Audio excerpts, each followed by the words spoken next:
Lors d'une journée de novembre, nous étions en train de prendre une boisson fraîche à la cafétéria de l'école et nous nous sommes rendus compte que nos boissons n'étaient pas à la température convenable. C'est pourquoi nous avons décidé de créer Peep My Fridge. C'est un réfrigérateur connecté dont la température peut être modifiée selon la volonté de l'utilisateur, et ceci afin d'améliorer la qualité de la dégustation des boissons.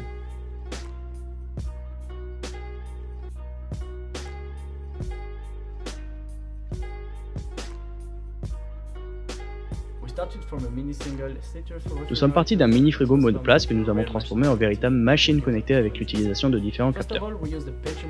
Nous avons tout d'abord utilisé un module Peltier qui va utiliser un effet de la thermodynamie.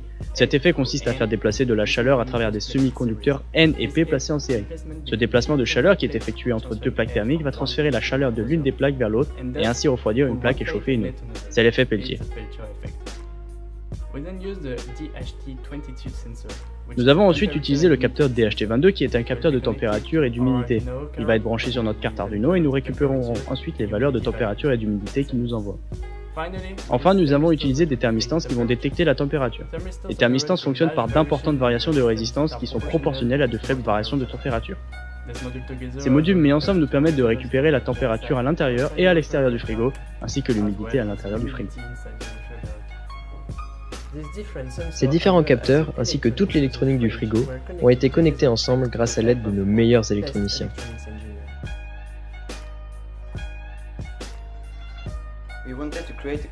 Nous voulions créer un frigo connecté avec lequel l'utilisateur peut interagir pour qu'il puisse contrôler la température de sa boisson.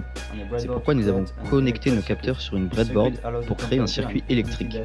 Ce circuit permet de transmettre les données de la température et de l'humidité du frigo vers la carte Arduino.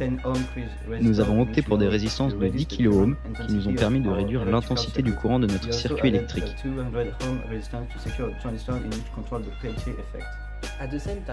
Dans le même temps, nous devions créer un programme capable de récupérer et d'afficher les données du frigo, pour qu'ensuite l'utilisateur puisse régler la température à sa convenance. C'est à ce moment que nos codeurs sont rentrés en jeu.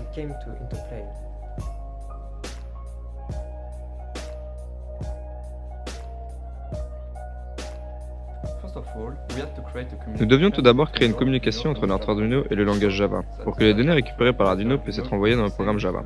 Cette communication permet aussi à l'utilisateur de contrôler la température du frigo par une valeur qu'il donne, appelée consigne.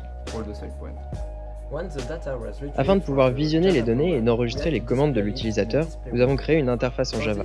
Celle-ci permet d'afficher la température actuelle, de régler la température de consigne et d'afficher des alertes concernant les risques de condensation et les augmentations de température anormales.